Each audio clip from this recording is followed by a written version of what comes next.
The year is 2007, and young Reed tells his class during career day that he wants to be the first person in history that can teleport himself. In fact, his very high IQ is allowing him to build a teleporter in his garage.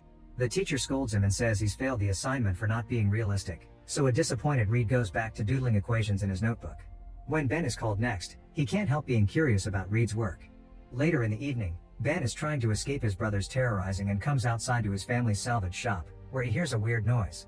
It turns out that Reed is looking for a power converter, which he needs for his teleportation machine.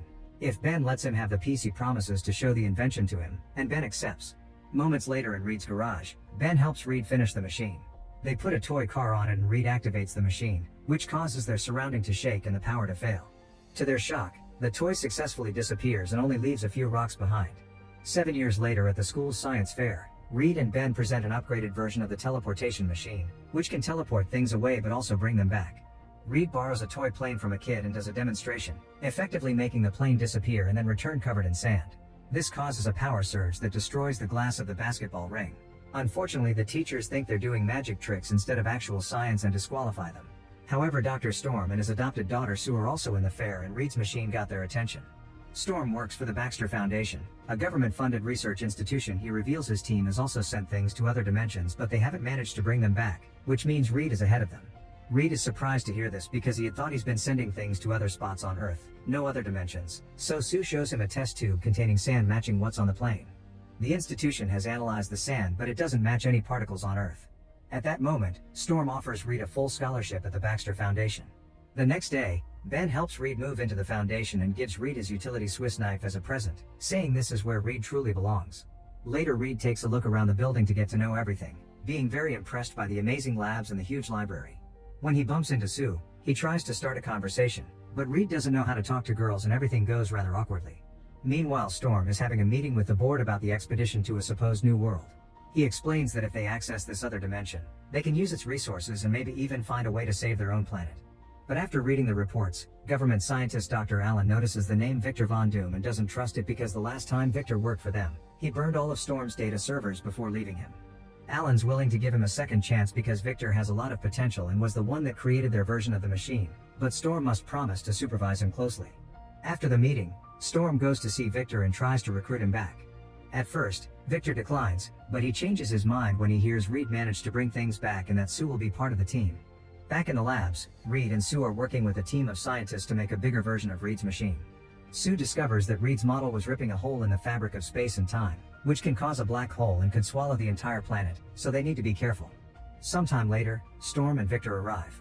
After introductions are made, Sue and Victor show Reed an image they took from the other world during their last try. Storm explains that this new planet could be used to save their own, but Victor doesn't think that Earth deserves to be saved, and Sue jokingly calls him Dr. Doom for being a pessimist. Meanwhile, Storm's troublesome son Johnny is competing in an illegal car race. He's actually doing extremely well since speed is his best friend, but when he's about to win, the engine of his car explodes and he crashes into an electric post. Later, Storm picks him up from the hospital, disappointed to see Johnny racing again. They argue about Johnny wasting his potential because Storm thinks Johnny is destined for greater things, so he tells his son that he won't get his car back unless he works for him. Left with no other choice, Johnny joins the team at the foundation. Weeks pass with everyone working hard together and forming a very strong friendship among themselves, although Victor begins to get jealous when he notices Reed and Sue are getting closer. After lots of exhausting days, the team finally finishes building the teleportation machine and they call it the Quantum Gate. Reed sends a picture of it to Ben, thanking him for everything that he has done for him. The next day, Alan and the board arrive to watch a live demonstration. They send a monkey for the first organic test, and after a few seconds of tension, they get a video feed with the other dimension, which they call Planet Zero. Then the monkey returns in good health, which officially makes the experiment effective and safe. Alan congratulates the team, but when the teenagers say they want to go next, Alan immediately refuses. Creators must stay behind to control the machine. They'll be sending NASA men instead. After the board leaves, Reed, Johnny, and Victor decide to have a drink together to forget their disappointment. However, they keep complaining about the fact they don't get to go to the dimension they discovered themselves, which should give them first step rights. Reed comes forward and convinces everyone they should use the machine on their own and go behind everyone's backs. The other two agree, and Reed calls Ben to join them since he was an original creator too. Moments later, everyone suits up and gets into the machine pods. Meanwhile, Sue is working in the office and gets an alert that someone is activating the gate, so she runs to the lab to check. By the time she arrives, the four men have already disappeared. On Planet Zero, the guys are amazed by this new dimension. When Reed and Ben put up the American flag, the ground breaks and reveals a glowing green light beneath it. Afterward they check on the place where Victor thinks the energy is converging. Johnny stays at the top of the cliff to be the anchor as the other three climb down and find a green lava-like substance. When he touches it, Victor discovers that it's responding to a physical stimulus. Then Victor dips his hand further only for the substance to explode, causing the ground to erupt. The three men run back to the rope and climb immediately with Johnny supporting their weights, but Victor falls hanging on the rope. Reed tries to pull him up, but the erupting green substance reaches Victor and spreads over his body, so Reed has no choice but to let go of him. Unfortunately, the substance melts off the rope, causing Victor to fall back down to the surface. Reed and Ben continue climbing and reunite with Johnny to go back inside their pods. However, the re-entry is not working. At that moment, Sue gets their signals back and activates the return, but she isn't fast enough. Suddenly Johnny catches on fire, and Ben is hit by a bunch of rocks. The machine explodes when it returns and sends a shockwave that knocks Sue out and causes blackouts to the whole city. When Reed regains consciousness, he immediately sees Johnny burning and Ben caught under the rocks. His own legs are caught under a pillar, but Reed begins crawling anyway, thinking he can get out. However, when he looks back, he sees his legs unusually stretching and he passes out. The next day at Area 57, the scientists are doing experiments on Reed to test his stretching abilities. Whenever he wakes up, he gets too emotional and the scientists put him to sleep again. Storm comes to see his children and discovers Sue shifting in and out of the visible spectrum. Johnny is still burning and when he wakes up, he panics and releases an explosion, making Storm feel pity for him. Sometime later, Reed wakes up again and hears Ben calling for help. He immediately decreases his arms to escape the bindings and crawls through the vent until he finds the room Ben is at. To Reed's shock, he sees Ben has turned into a human rock. At that moment, the whole facility is alerted of his escape, so after promising Ben that he will figure out a solution, Reed escapes the facility alone, easily using his powers to stop any guard that gets in his way. Afterward, Alan visits Ben and manipulates him into thinking that Reed has abandoned them.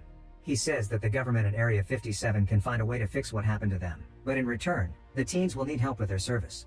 A year later, Ben, Johnny, and Sue are controlling their abilities perfectly and have become great assets for the government, especially Ben, who is sent to war zones to destroy enemy tanks. Johnny can now fly, and Sue can turn other objects invisible too. She also can create a force field. Alan discusses this with the Pentagon and proposes another quantum gate project aiming to give the United States military powers too. At Area 57, Johnny and Sue argue about what they should do with their abilities. Johnny wants to use his powers for something useful like going on missions like Ben, but Sue doesn't want to be treated as a tool and thinks they should wait to be sure they can be fixed as promised. Sometime later, Alan arrives with agents from the Pentagon and shows them the quantum gate. The generals agree to give their support to the project, but only in exchange for using Ben and Johnny more on the field. Storm hears this and doesn't like the idea of the government using any of his children as weapons, so he talks to Sue and tells her they need to find Reed quickly since he's the only one that can make the gate work and get a cure. Sue immediately begins tracking Reed's moves on the internet to find a pattern. She discovers that he has been collecting scrap metals and always keeping himself updated about Ben. Now she has to patiently wait for his next move. Meanwhile, Reed keeps on buying metal scraps while using his power to change his face every time so security cameras won't recognize him. He's been collecting parts to build a new gate, but the next time he logs in on his computer, Sue manages to track him down. Using Sue's intel, Area 57 sends a team to capture Reed, but they accidentally trigger his security system. Reed quickly runs to the woods and gets surrounded by soldiers, but he's been training his abilities too and easily fights them all. When the soldiers fail to catch them, they release Ben to finish the job. Reed tries to explain he still cares and has been looking for a cure, but Ben is hurt and shuts him up with a headbutt. On the trip back, Reed apologizes for leaving everyone and promises to find a cure. However, Ben knows that Alan won't let anyone fix them because they're useful like this. When they arrive in Area 57, Sue talks to Reed and convinces him to help them fix the gate, telling him that this is the chance for his work to make a difference. He finally agrees to help and immediately begins working on Quantum Gate 2 with more effort than last time. When it's time for a new teleportation trial, Reed and Johnny reunite, and unlike Ben, Johnny is happy to see his old friend again. Next, the machine safely sends a new crew to Planet Zero, which has changed a lot during the past year. Suddenly they're shocked to see a human shape approaching. It turns out to be Victor, who somehow has managed to survive all this time here. Alan orders the crew to bring Victor back and he's immediately sent to an examination room. When they look at him more closely, they discover that his suit is fused with his body and the green light can be seen underneath. Alan promises Victor that he'll cure him in exchange for him telling them everything he knows about Planet Zero. Victor explains that it was the place itself that kept him alive and gave him immense power. Then he snaps and uses his newfound telepathy to kill everyone in the room.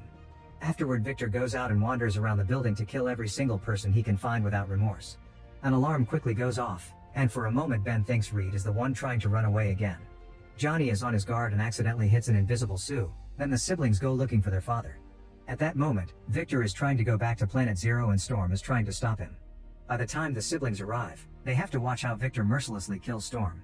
Then Reed and Ben also arrive and try to talk Victor down, but Victor simply telepathically shoves them away before finally entering the machine and returning to Planet Zero. There he starts overloading the quantum gate to create a vortex that will pull everything from Earth to the other world. A furious Johnny flies to the portal to Planet Zero, and Sue creates a force field around herself and her two friends to follow him. Seeing how the vortex works, Reed deduces that the matter from Earth is being converted into energy, and the only way to shut it down is to stop the source itself, which is Victor. Johnny and Ben attack separately with all their might, but Victor can easily beat them down by barely lifting a finger. He covers Johnny with smaller rocks and mud to kill off his fire and attaches bigger rocks to Ben, making it impossible for him to move. Meanwhile, Sue creates a massive force field that prevents the debris from Earth from falling into the quantum gate. Noticing this, Victor sends sand and small rocks to detect where Sue is hiding. The particles overwhelm her force field and the extra weight causes her to fall. Then Reed attempts to talk Victor out of it again, but his only answer is to ask Reed to call him Doom as he spreads the green substance over Reed's body in order to make him loose like old rubber. At that moment, Sue recovers and tries to attack Victor directly, but he just pins her down using his powers. Seeing his friends on the brink of death, Reed gathers his strength and regains control of his body, which allows him to attack Victor and throw him off a cliff. It only takes a few seconds for Victor to rise again, but this time Ben is waiting for him with a huge rock that he throws as a distraction. Then Sue traps him inside a force field, which Johnny fills with his flames to burn him up. Victor uses his powers to break Sue's force field, but Reed comes after him next to fight him hand to hand. This turns out to be another distraction because at that moment Ben comes out of Sue's invisibility and punches Victor into the machine. Lastly, Johnny breaks all the pillars, causing Victor to be turned into pure energy.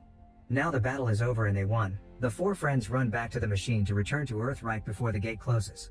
Sometime later, the Pentagon thanks them for saving the world and asks them to be their soldiers, but the friends turn them down and passive-aggressively imply things will get nasty if they aren't left alone. At least they get gifted a large lab to work on and they agree they need to come up with a name for their team. After a comment made by Ben, Reed says they shall be the Fantastic Four.